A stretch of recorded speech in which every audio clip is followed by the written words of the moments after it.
ਗੱਡੀ ਰੇਡ ਪਈ ਜਨਾਬ।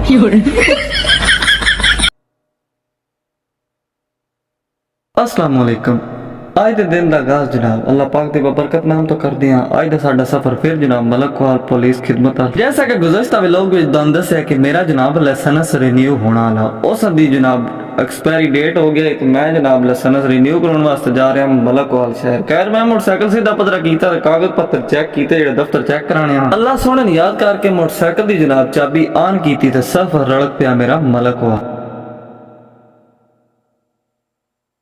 जे बिल्कुल चौक में चुपड़ी आस्त मैं नबील साहब और होकरा मारिया कि किधर चलना मुसाफर रोक मैन भी ले चल। मैं क्या मोटरसाइकिल कोल याद नहीं यार जेड़ी इकट्ठे नाल टुरना दी रौनक हो कहीं और लपनी है। मैं भी मलक वाली बना तो लिहाजा सी चलिए डाल के इकट्ठा जोट बना के इकट्ठे सफर करन दा कोई ओपरी स्वाद लिहाजा सी जनाब अपने सफर दा आगाज कर ले। तो नबील साहब और लिया नवा आईफोन 6X मैक्स पता नहीं मैंने नवा नहीं पता सी चेंज कराउन जा रहा। फिर मलक वाल जनाबा दे गड़बटेशन है जनाब गरीबां दा आ गया ताजमहल। अपने सफर न रवाना रखते हैं जनाब असी उपर आए मिड मोड मेन चौक तो जिथो इस भाई नबील लिया मोबाइल। इस मोबाइल की रिकवरी कराने वास्ते जनाब असी आ गए मोबाइल वाली शॉप ते इत्थे वेख के मुख्तलिफ चीज़ां वेख के मेरा दिल कर पे नवे नवे मोबाइल लेना था। बाल खैर असी अगे जा रहे मलक वाल असी हो गए इकट्ठे किस स्कूटरा था। हसदे हसदे असी जनाब अपने सफर का आगाज जारी रखा ते असी जनाब उपर आए हुण मलकवाल उरलियां फाटकां था जिहड़ी खुशाब पाकट कहलांदी।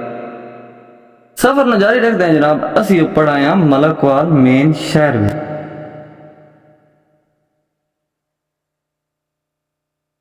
मेन शहर में चुपना तो जनाब का अंदाजा लग ही गया होना कि कितना रश अगो तुहानू पता है जैसा कि सीजन शुरू हो जाना शादियां दा मुनिया भी साडे पेंडू रुझ जान तो शादियां अपनी शादियां दी पई है। खैर साडा अगे काम जनाब सिलसिला मलकवाल पुलिस खिदमत वाल जाना जिद्दी तुहानू जैसा कि दस्सिया कि लाइसेंस दी जेहड़ी डेट एक्सपायरी हो गई मैं अपना लाइसेंस लैन च लास वापस।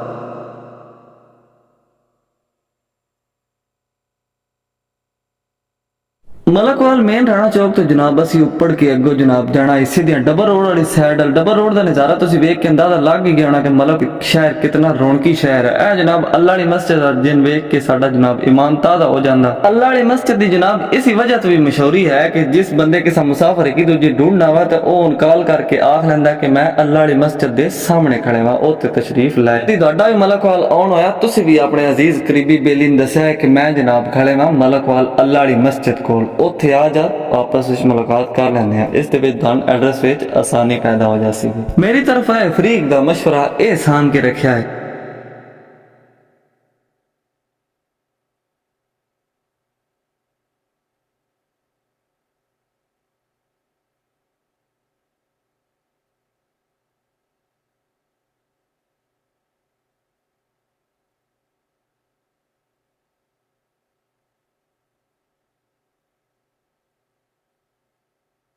खैर धक्के डोड़े खाने तो बाद जनाब असी उपर आए हैं मलकवाल दी मेन ब्रांच जिहड़ी मीजान बैंक वाली साइड मोड़ कटादा ते साडा काम जैसे कि तुहानू पता है कि पुलिस खिदमत आई। असी पुलिस खिदमत जनाब तशरीफ लाए हैं। पुलिस खिदमत वाले एक बारी मेरे लवेखे उन्हें कहते दिहाड़े कितने होए आया उन्हें एक बारी मेरे लवेखे एक बारी मेरे कागजां लवेखे उन्हें चिट्टा चुनिया जवाब दे के मैंने वापसी मुड़े उन्हें चल जा तेरा काम अजे नहीं होया कोई दिन लग जासंगे। खैर असी एक पुलिस खिदमत ने जनाब फिलहाल किया अलविदा तो बाय बाय करने तो बाद असी अपने जनाब सफर का आगाज कर दिता वापसी वाली साइड। नबील साहब ने स्कूटर जनाब बस दे खेड़दा लिया वापस उन्हें जेड़ा तू चेचा है एडा तेरा काम होया तो नहीं। मैं खैर वादे घाटे बने ना होंदे रहंदे चलदा रहंदा। मलकवाल शहर दी खूबसूरत रौनकां खूबसूरत बिल्डिंगां और जनाब ताजा तरीन हवा ते खूबसूरत ते खुला मोकड़ा शहर वेख के सामने तो जनाब निकलना तो दिल ही नहीं करदा। एक बार मलकवाल आ जाइए पिछो बाय में घर वालियां दा के कुछ मर्जी हो जावे असी होना अपनी मर्जी नाल। इतना प्यारा शहर सन मलकवाल ए जनाब एक बड़ी गड्डी वाले चाचू उन्होंने मगर लिखया है कि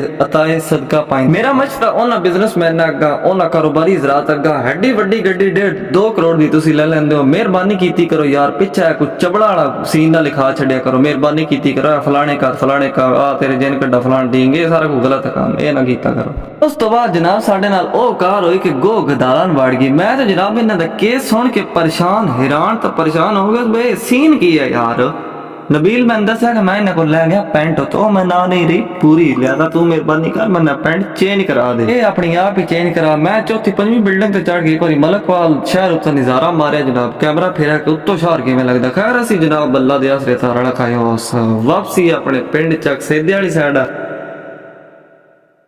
ਮਲਕਵਾਲ ਜਾਣਾ ਦਾ ਉਲੇਰ ਹੁੰਦਾ ਤਾਂ ਉਦੋਂ ਉਲੇਰ ਹੁੰਦਾ ਆਪਣੇ ਪਿੰਡ ਜਾਣ ਦਾ, ਕਈ ਪਿੰਡ ਉਰਾ ਪਰ ਨਸ ਨਾ ਜਾਵਾ। ਖੈਰ ਮੈਂ ਜਨਾਬ ਸਾਈਕਲੀ ਆਪਣੀ ਸਿੱਧੀ ਪਦਰੀ ਕੀਤੀ ਤਾਂ ਇਕਰਾਮ ਨਾਲ ਸਲਾਮ ਦਾ ਕਰਨਾ ਤੋਂ ਬਾਅਦ ਮਸ਼ਵਰਾ ਕਰਨਾ ਤੋਂ ਬਾਅਦ ਆਪਣੀ ਸਾਈਕਲੀ ਛਿਕ ਰੱਖੀ ਡੇਰੇ ਵਾਲੀ ਸਾਈਡ ਆ। ਸਾਈਕਲੀ ਇਹ ਆਖਿਆ ਮੈਂ ਛਿਕਣਾ ਤਾਂ ਹੈ ਜਨਾਬ ਪਹਿਲੇ ਦੇਵੇ ਮੇਰੇ ਵਿੱਚ ਕੋਈ ਵਾਹ ਭਰਨਾ ਤੋਂ ਬਾਅਦ ਜਨਾਬ ਮੈਂ ਸਦੀਕ ਸਾਹਿਬ ਕੋਲ ਲੱਗਿਓ। ਸਦੀਕ ਸਾਹਿਬ ਦੁਕਾਨ ਚਲਾ ਰਿਹਾ ਤਾਂ ਮੈਂ ਆਖਿਆ ਮੈਂ ਢਿਲਿਆ ਕਰ ਮੈਂ ਬੈਂਡ ਦੇ ਬੋਰ ਵਾਲੀ ਸਾਈਡ ਸ਼ੇਬੀ ਪਤਾ ਨਹੀਂ ਬੋਰ ਚਲਾਇਆ ਵਾ ਕਿ ਨਹੀਂ।